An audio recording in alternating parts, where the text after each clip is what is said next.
Hello, everyone, and welcome to another episode of ParaMindful. I am your co-host, Melball Collins. Over there is Alex the werewolf, and down below there is Carl.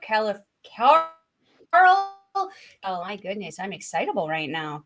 Melball's excited about our topics today, but right now, Carl, how are you doing, my friend? I'm doing great. I'm a little tired. It's been a long work day, but it's all good. It's all good in the hood. And Alex, how are you doing today? Living the dream, somebody's dream, as always. One day I'm going to find my dream and live it, but we'll see. In the meantime, we're stuck in Freddy Grease, right? That's correct. And I heard there was some time traveler who was claiming that today there were going to be aliens that were going to attack the Earth. Nothing's happened. So It's a pretty nice day out right now. I don't think that's going to really be happening. Maybe, I mean, we could just hope that it could, go to the other right country that needs to be beaten the crap out of. well, this time traveler, he claims that it was the whole world that was going to be. So Oh, once again, I am let down. yeah, I was going to say, I mean, I live right next to a military base. There has not been any kind of abnormal mobilization as there was like about a month ago. So, not today, guys. Not today. No alien attacks. So we I get would have to been continue perfectly being happy pretty with and it. beautiful. I would have been happy with it. Yeah. We don't have to go to work tomorrow. It's going to be great. But no, they're like, no, let's not attack them because they're just going to kill themselves. Aw, you would have been one of those people standing on like the roof like an Independence Day with a sign. No, I'd be that dude who was in a bunker underground being like, yes, thank God.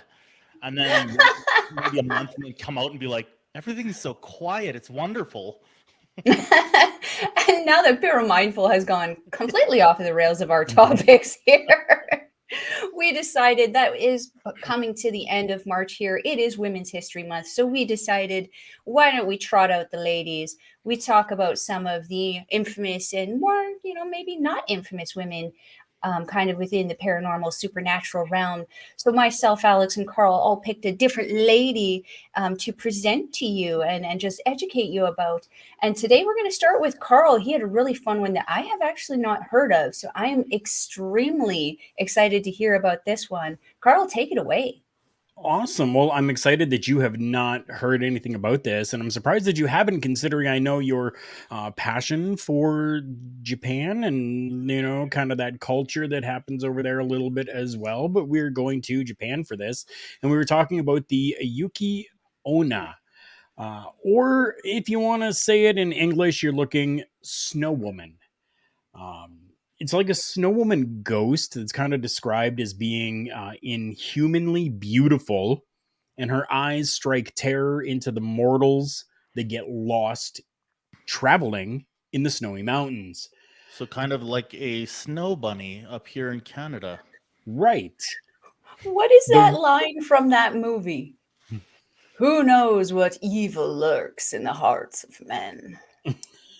What freaking show The was Snow that? Woman knows. The I Shadow. don't know. The Shadow knows. Shadows always know. That was Alec Baldwin in that movie, I believe. I think. Could be. I'm going to Google while I listen. Go ahead. Right. So there is a difference between the snow bunnies and the snow woman. The snow woman actually floats across the snow, leaving no prints. Unlike a snow bunny that would leave prints. Or she floats across on a snowboard or skis.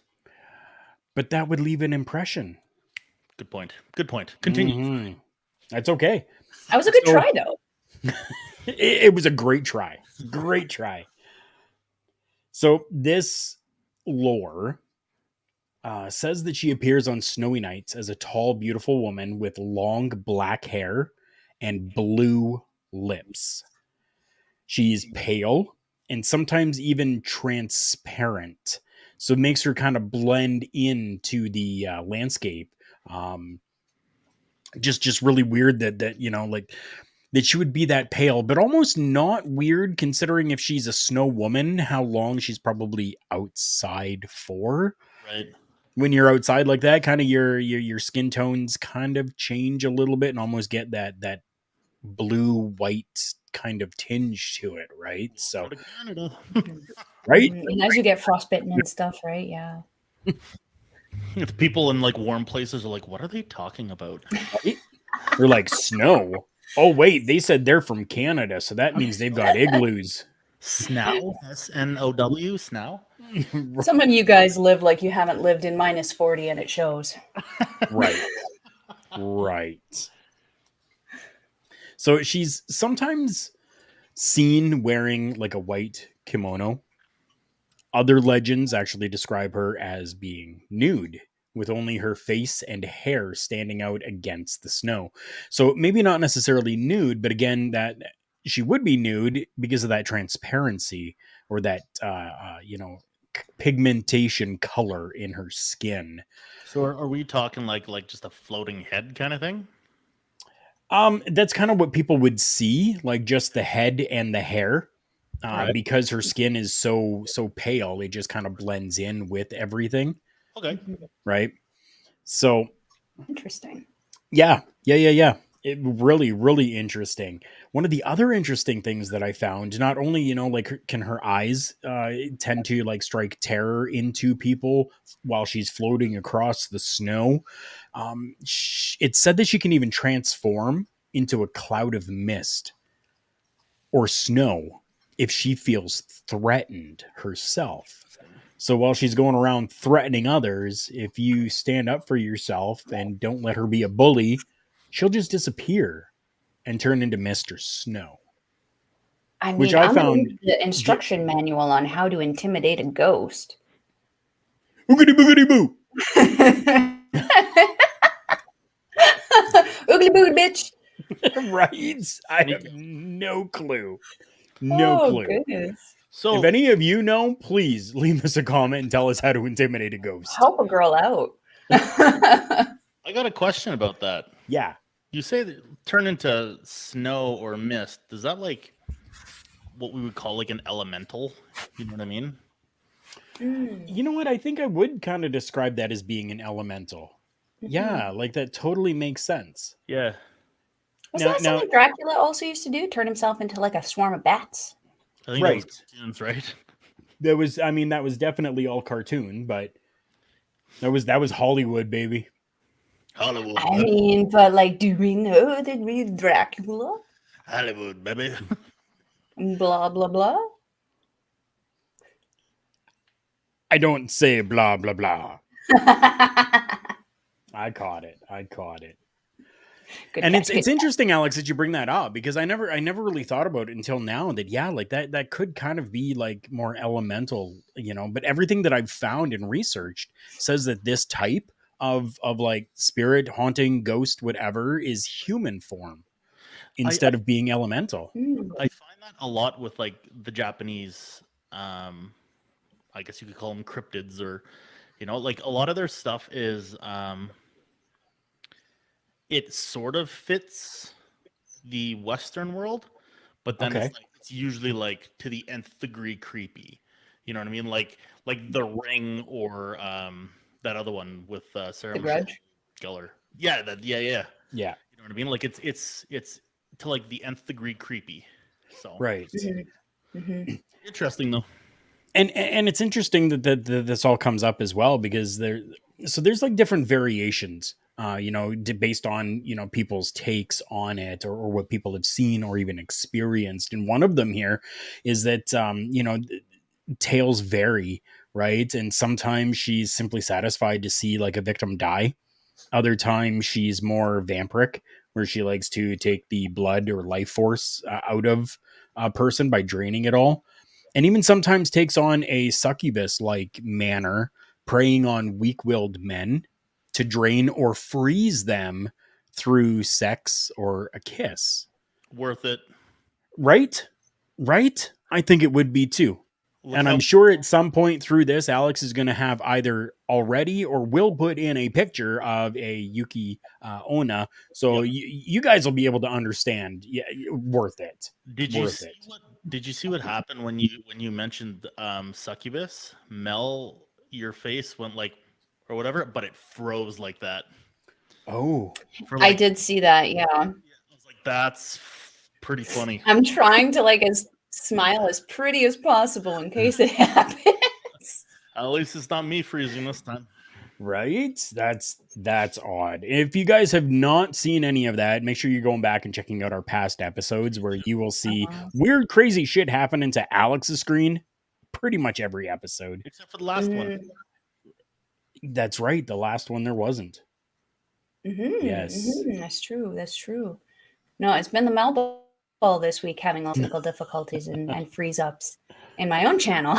But getting back onto this, Karl, so is she the one responsible for killing people? You said she's almost like a vampire kind of thing. Is she like kind of hunting down people in the nighttime and watching them and stalking them and then kind of mounting her attack? Well, I don't think that it's necessarily that she's like stalking them per se.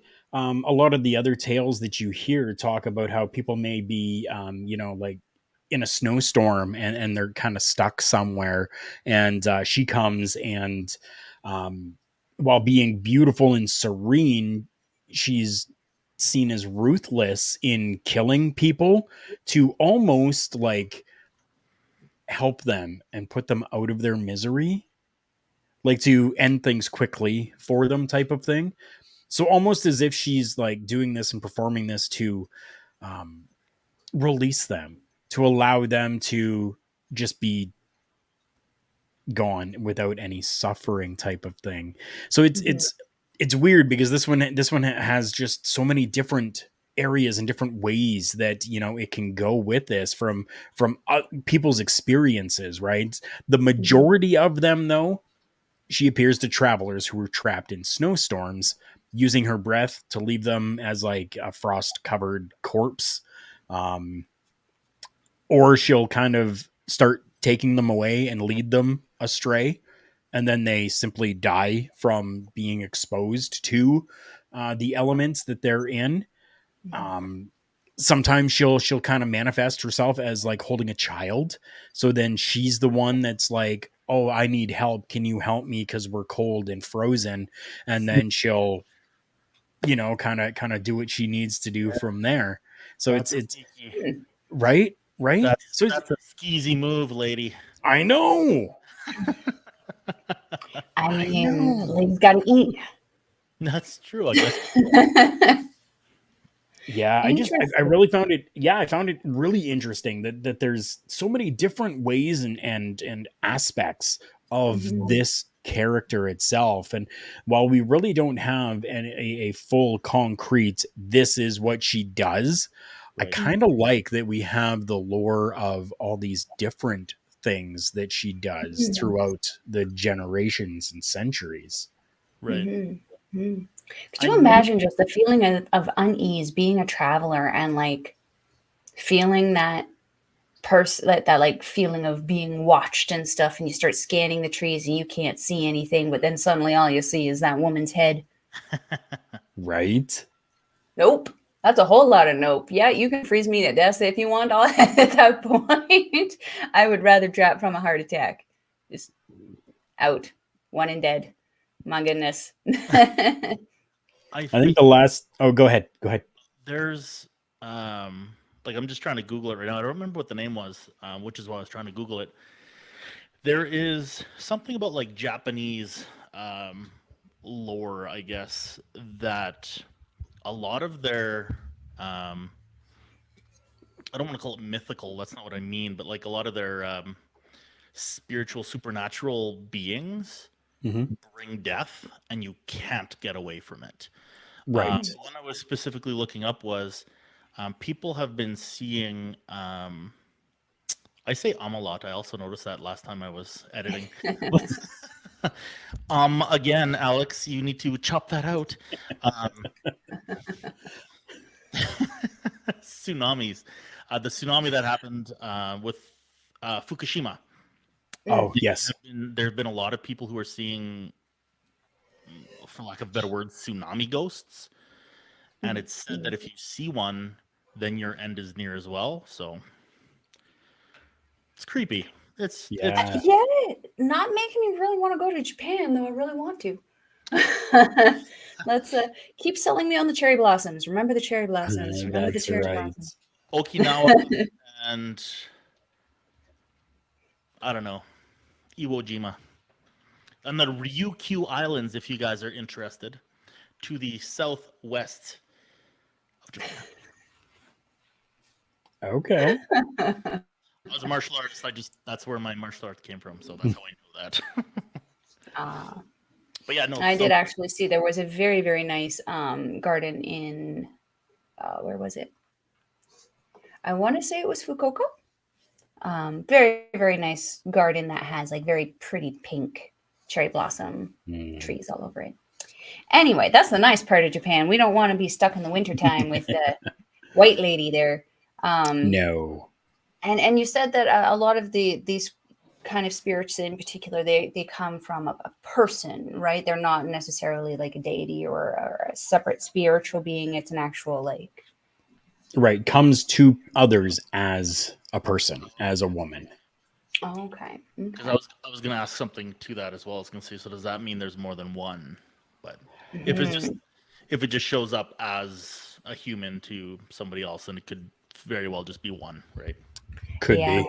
And if it's a shapeshifter, I mean, Yeah. Right. Right. And that No. definitely is something that I have not come across. Anywhere, anything that I researched didn't tell me if this is just the one or if this is Right. a gathering of. And I mean, ultimately, they wouldn't know, and we wouldn't know either. So you could Yeah, Right. if they tend to kill everyone they encounter, I think researching them is going to be a little difficult. you could have just Right. made it all up. There's 37 of them. Right. Hey, you never know.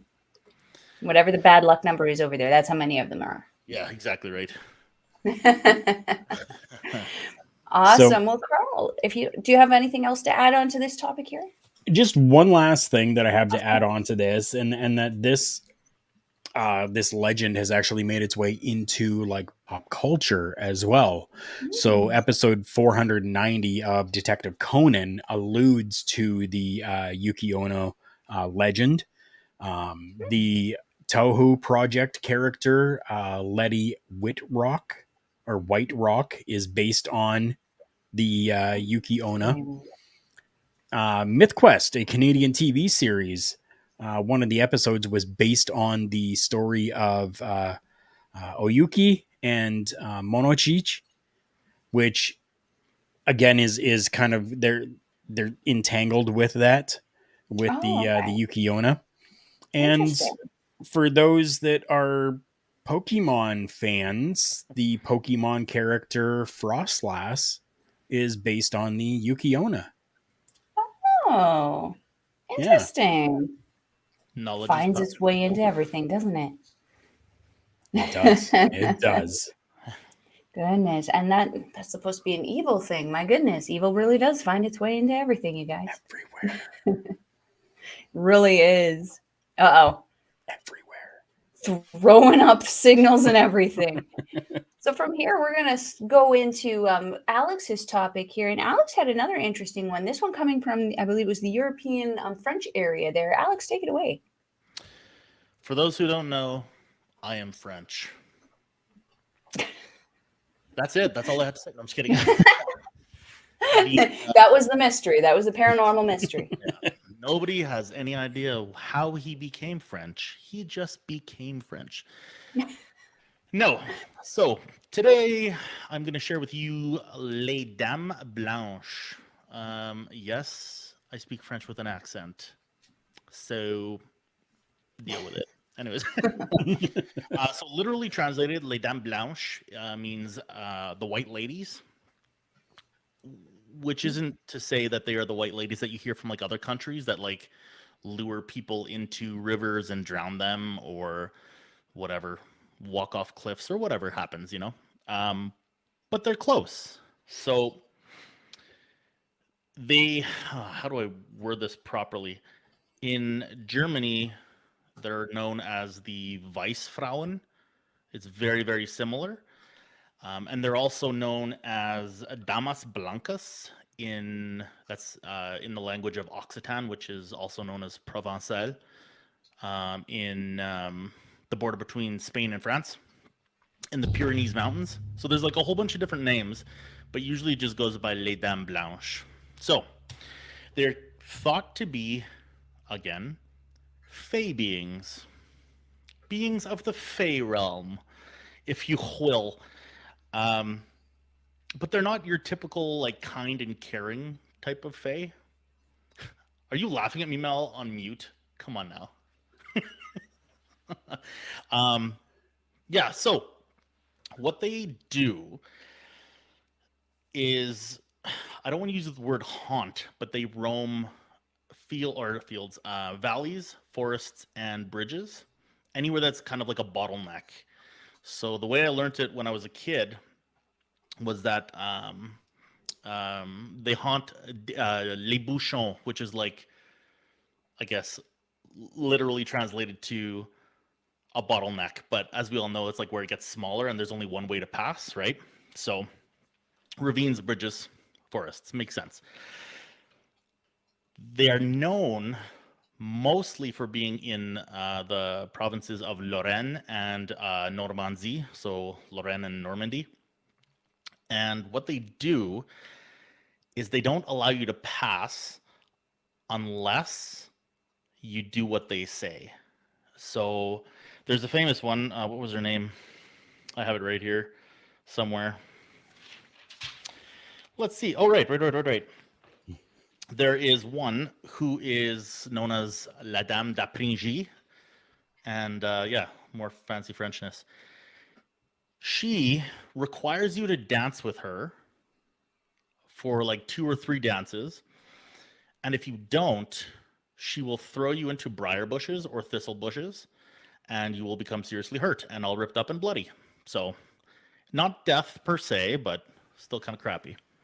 However, Why didn't I think of that when, like, I got rejected in high school for dances?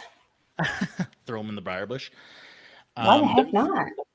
There's another example, and this is La Dame de Pont d'Anjou, and she requires you to pass on your knees. So basically, walk past her on your knees, and if you don't, it's said that she will haunt you with what are they called? In French, they're called les lutins, which is elves, little elves, like house elves almost, and owls and cats and dogs will all attack you, and any sort of other animal that she might have power over. So I thought that was kind of funny. But So this one wait, whoa. You're Go ahead. telling me this woman not only makes the men crawl on their knees, but she controls wildlife? Not That crawl is on not their a ghost. That is a Disney princess. not crawl on their knees, walk past her on their knees. If that makes sense. Not like hands and knees, but like, you know, when you shuffle as if you're like, I mean, I'm not gonna specify how they're crawling past me. I'm just gonna say, girl's got the right idea. fair enough. But yeah, if you don't do what she says, then, or what she asks, she doesn't tell you you have to. She asks you if you will, and if you say go fuck yourself or go fork yourself, then it's kind of like okay, well, if you want to play that game, we'll do it this way. There are, I was talking about the Damas Blancas on the Pyrenees Mountains. They are thought, I guess, to haunt. Like I said, I don't know if it's haunt, but they chill by caves and caverns and things like that just to lure people into the caverns. Now, I couldn't figure out why. Nobody really knows why they would lure you into the caverns. So my assumption is so you die. That's my assumption. So, Yeah, I mean, typically, if something is leading you somewhere that is not anything other than a massive public place, I'm going to assume it's to probably unalive you. yeah, unalive. I like it. Yeah. That's what the kids are saying now. Well, I guess it makes sense because there's lots of websites that, or like, I don't know if it's YouTube per se, but there's other ones that'll like They don't like words. Yeah, so we unalive or we have pew pews and stuff. We don't because we're Canadian, but right. We still got pew pews. Right, they're not readily available. No. You wouldn't recommend giving Melball a boom boom stick. That would Boom, boom. probably result in bad things.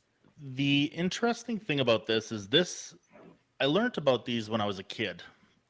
My dad and his whole side of the family from France. My mother was Belgian and her dad was Scottish. So it was always like learning French, or I was always speaking French as a kid because in Belgium they speak French or Walloon. Sometimes they speak what's the other one? It doesn't matter. It doesn't matter. But we learned about these kind of like creepy French things, and I don't know. I've never heard of anything here that's similar, besides like the Blair Witch Project, maybe like vaguely. Right. But the interesting thing about it is that you hear about these ladies all over the place, like just ladies in white, which I guess brings us to you, Mel, and your topic. And I just As you toss your pen off. meant to do it. So, my lady of choice that I picked to talk about is one that I have been like itching to talk about since we started this, which is the Mexican legend of La Llorona, which is, of course, a part of what we had mentioned in February, the Ed and Lorraine Warren kind of conjuring series, kind of. It doesn't really feature Ed and Lorraine, but it was considered a part of their Conjuring series. So La Llorona is actually kind of caught my attention when I started researching her because if you recall in the last one that we did with the Irish origins, I talked about the Banshees, which are known as the Wailing Women. La Llorona is also known as the Weeping Woman or the Wailer because of her the cries that usually indicate that she is in close proximity. There are three kind of main stories that kind of surround the origin of La Llorona, but at the end of it, she still becomes a villainous, murderous woman who is known for kidnapping, well, not really kidnapping, luring children with her crying and her wailing to bodies of water, whether it be a river, a lake. I don't think it's been as small as a puddle, but like we're not gonna, tell her not to if that's what she has access to. Don't test those waters. They found Philly. No. 3 inches is all you need. But yeah. Oh, I gotta watch what I say, don't I? Either way, La Llorona is known for luring children down to the waterside and then drowning them, unaliving them. And where she continues to wail in recognizing that they were not her children and that she still has to continue looking for her children. So the first story that kind of comes from the origin of her is that she was actually, La Llorona herself was an indigenous woman of the Aztec culture who was infatuated and fell in love with one of the Spanish conquistadors. And she ended up bearing children to him. However, when he subsequently abandoned her and left her with the children in a fit of despair and rage, she killed her children by drowning them in a river. And then at the guilt of what she had done, then subsequently drowned herself. She was not allowed as a result to enter the afterlife as a result of what she had done and was therefore cursed to wander the land looking for her children, which she will obviously never find because I'm going to assume the children, because they were innocent in this, that they probably crossed over pretty instantaneously given what was going on. The next story that comes from, I feel like that's a little bit excessive. I'm really mad because the guy left me, so I'm going to drown my children. Seems excessive. I mean, bitches be crazy. Where women have cut their man's manhood off for cheating on them too. I think that's a little excessive. Shout out to Lorraine Bobbitt. There you go. So yeah, I mean, yeah, there's been extreme things done. I mean, if it was way back in the good knows how long ago ages, it was probably a lot less likely that she had access to mental health support back then, I would to help assume deal so, with yeah. those issues. That makes sense. So the next story that kind of is associated with her is that it was a woman named Maria.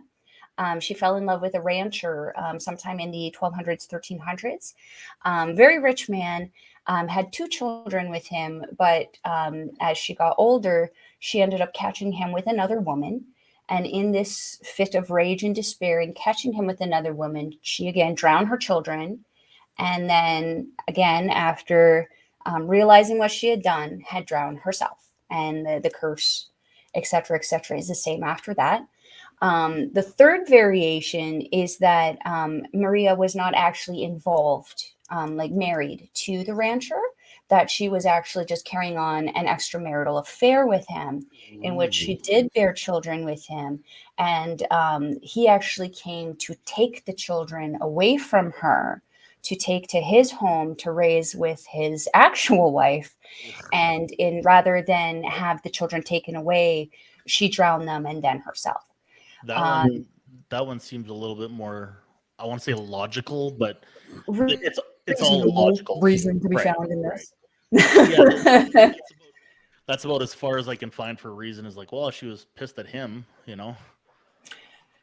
I mean, how many incidences have we seen where people like not even in like movies and stuff, but like in real life, where people will get angry at one person and lash out at another as a spite or punishment for them. But No, unaliving children does seem like a bit of a stretch. yeah. When you're feeling a little smited, the punishment should definitely fit the the crime on that one. With La Llorona, obviously she is kind of stuck on Earth, kind of wandering, looking for her children. I feel like that probably is, um, you know, deserving at this point. You unalived your children. That's kind of not a smart thing to do in this day and age, or any day and age for that matter. But the story all kind of does end the same, with her, drowning her children, and her herself subsequently drowning herself, her spirit wandering the world, and her luring children and drowning them, only to find out that they are not who she thought they were. The earliest documentation of La Llorona was actually in Mexico City in 1500, though, in a newspaper. Someone mentioned hearing a woman crying out for her children near one of the kind of lakes around there. There's also a theory that she might actually be connected with an Aztec being known as the Hungry Woman, who would wander around calling and crying for food, as opposed to like the flesh of children or something. So yeah, this is kind of like her story. There are actually very similar stories from Armenia, which I'm not very good with geography. Is that in Europe? Tell me that's in Europe. Sure. I don't know where that Yep. is. Yeah. That's what they said anyway. Iberia and Armenia. There we go. I just spelt it wrong. There's also been comparisons to her, the Greek demigoddess known as Lamia. I don't know if you guys know about Lamia, but she was actually a mistress of Zeus, one of the many. Hera actually found out about this affair, and to get back at Lamia for having the affair with Zeus, she ended up cursing Lamia to not be able to bear any of Zeus's children, and instead she would actually hunt down other women's children. So very, very similar kind of story to La Llorona.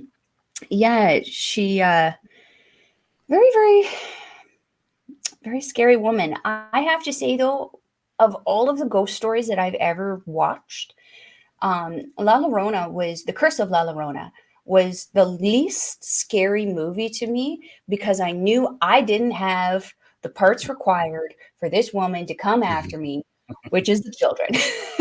So this is the one ghost, and I'm not going to interfere with her. If it's coming down to me or them, man, Yeah. I'll Oh call yeah. for you, but like, Mm. like, I'm You, just gonna you, watch. I'm not getting involved. you said Typically, the that. story of Oh, love. sorry, I didn't mean to cut you off there. No, no, You go said ahead. that there's a similar story in Armenia. Mm-hmm, mm-hmm. Do we have a name for that one? It Also, didn't give me one, but also it, not it said it was the same kind of thing like Lamia, where it was like someone who went around killing children. okay. Also, not European. It's technically Asian. Technically, Yes. because it's on that side of the world. It's former Soviet bloc, like with Georgia and stuff. Yes. My Okay, sister-in-law's okay. Georgian, so she always talks about the It's Armenians. interesting though. It's interesting that the stories are so similar yet like so far apart, and the Yeah. origin of the stories are so old. Like the only Mm. way they would have been able to know was travel. It's the similar stories, unless they had the similar thing, right? La Yeah. Llorona, the story in general has just been used to like scare children, to keep them I inside, tell them not to, go out when you hear someone singing or mimicking mom's voice or whatever. Um, yeah, it is typically a Mexican origin, although there are stories of her in Guatemala. If you have the misfortune to be an adult and get too close to her, apparently she has the ability to like send you to another dimension. You will just disappear off this existence and never be heard from again. So we're talking like I don't know if Hispanic would be the right word, but like South American, like all over the place, or like Mhm. I wonder if it would be the same in like Nicaraguan stuff that's considered Central America. They were very similar all to the La Llorona kind of thing without the alternate dimension. The Guatemalans were the only ones who had that idea that she could be transporting you somewhere else, but everywhere else, it's typically just the infanticide stuff. Um, I wrote down a couple of things here. That's what I've been while I was Mm, listening. You said that around the world. So are we talking? Do you think there's more than one? And then the other thing I was going to ask mhm. is, it's kind of like the sirens, right? Like the Very sirens. similar, yeah. Yeah. Or even the banshees. Yeah. I mean, but like the sirens would lure you to your death, right?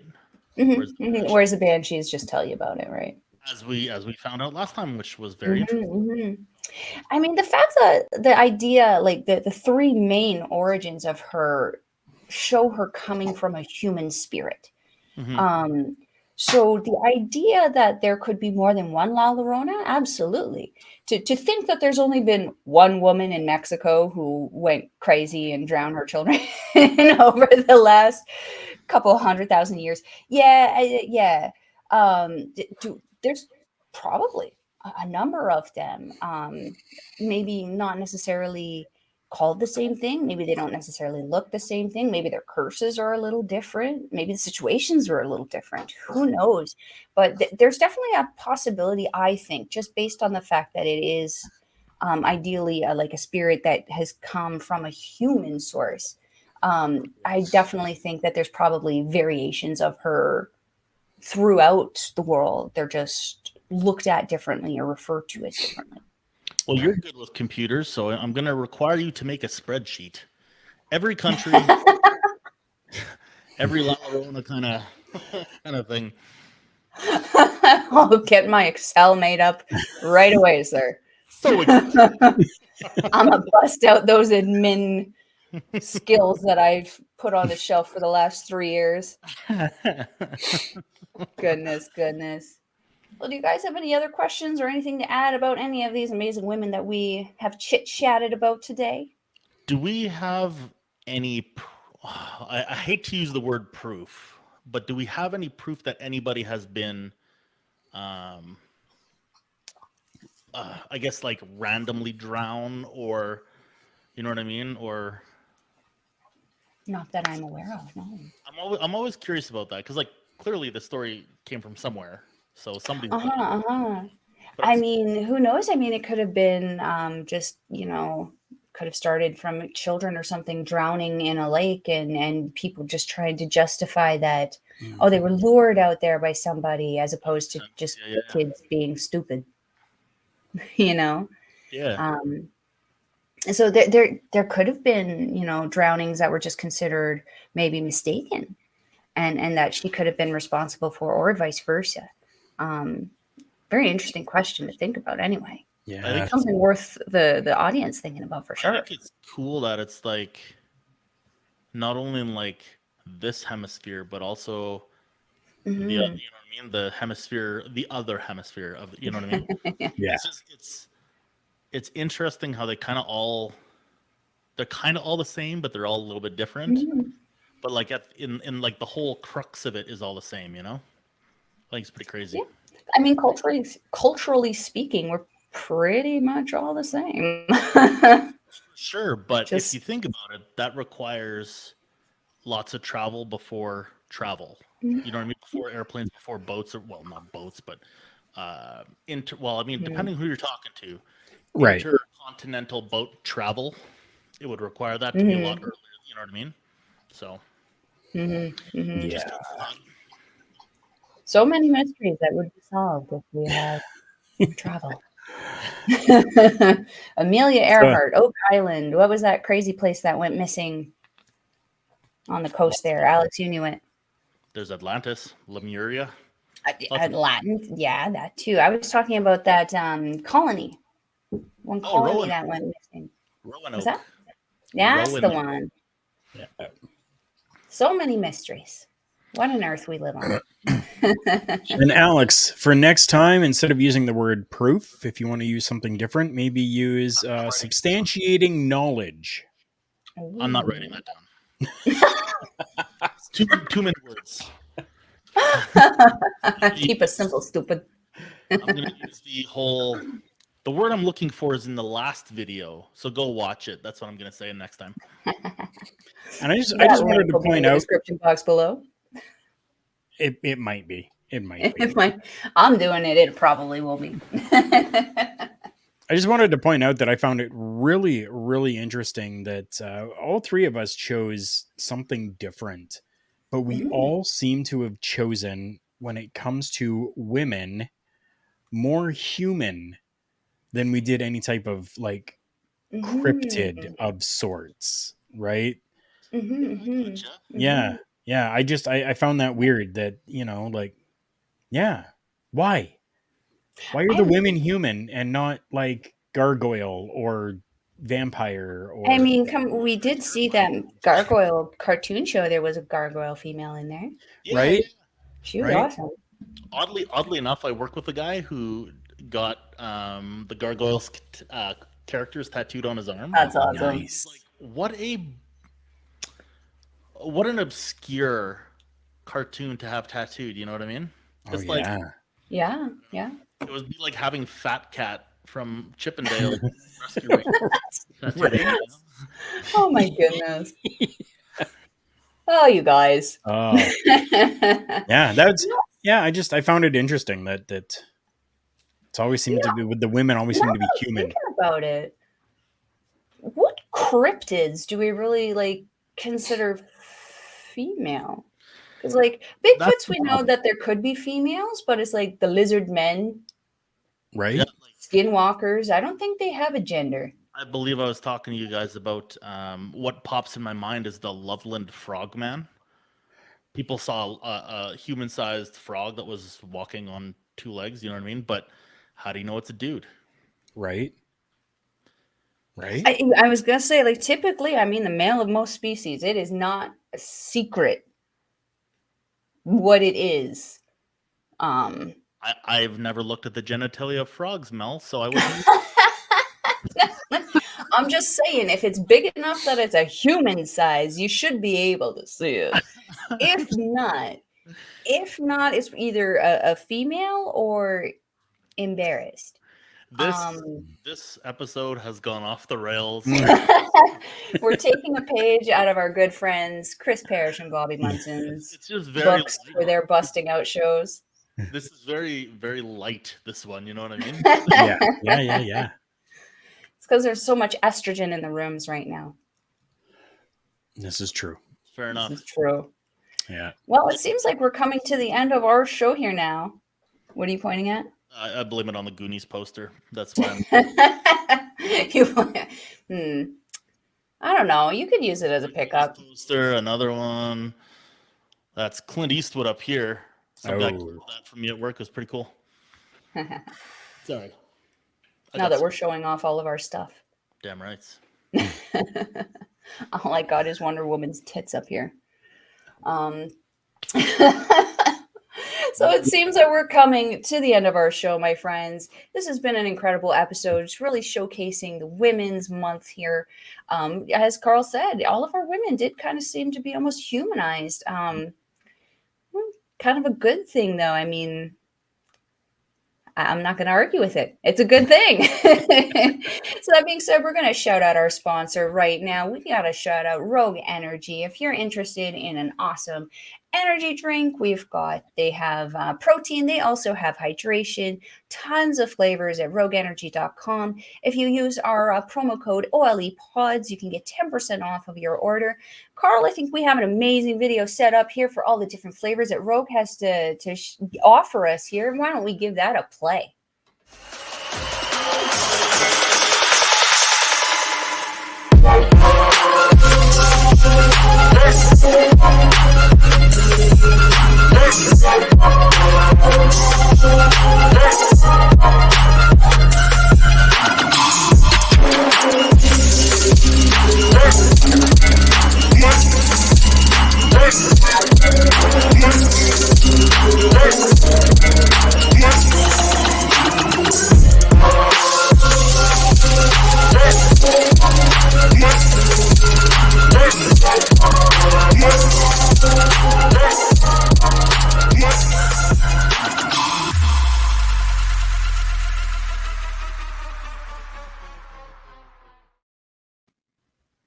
Such a fancy pants video. My goodness. I feel bougie when that thing comes on. And Karl, how will you let everyone know about our amazing ParaMindful merch? I think you got a hat over there. I sure do. Right here. We will turn the light down so that everyone can see that. So cute. Ooh. Yes, you can find that down in the ticker below there at that long ass link, or just simply go to karlkarafel.redbubble.com and you'll be able to get yourself a hat, t-shirt, coffee mug. There's a plethora of different stuff over there. Go and check that out. Excellent. And that being said, you can also follow our local establishment on all of their amazing socials. We got Instagram, we got Twitter, we got Facebook, we got TikTok. What else do we have? We got YouTube, which you're hopefully watching us on. If not, check out our local establishment where you can find out all the amazing shows that they have to offer. Karl's got a number of shows on there. Of course, we mentioned Chris Parrish, Bobby Munson, OLED, Andre C., Cody.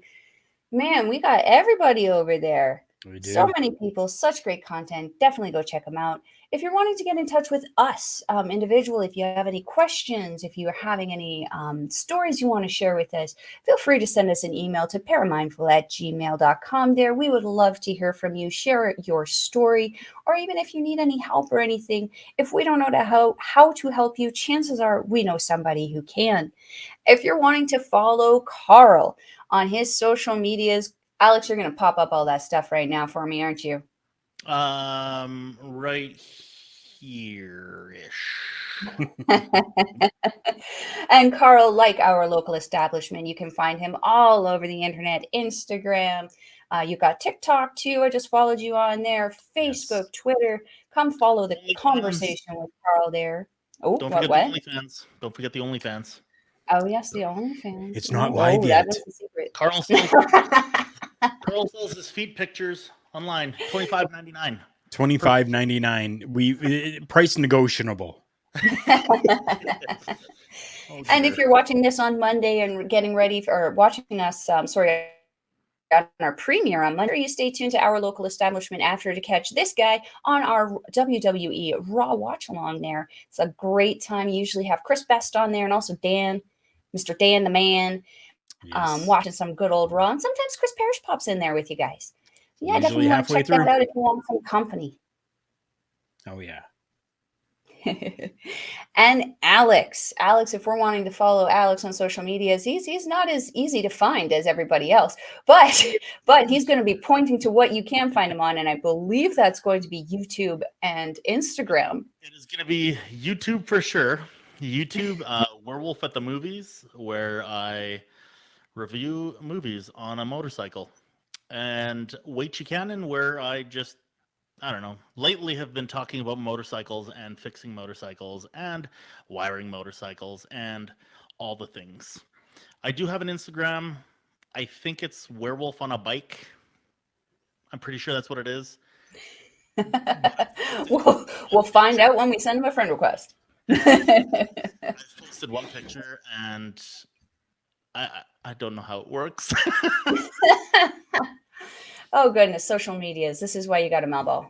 And of course, you can follow Melball here on the Twitter. I'm under Collins Melball on Twitter, Melball Collins for the Instagram, the Facebook, Mastodon, and TikTok. Give us a follow there. We love to talk to you. That being said, I think, does anybody have anything else add to the beautiful people? Mastodon sounds like a totally metal name, which is interesting because Mastodon is a heavy metal band. Yes. So, the more you know. True facts. True facts. I'm going to insert something right here. Knowing is half the battle, my friends. Thanks.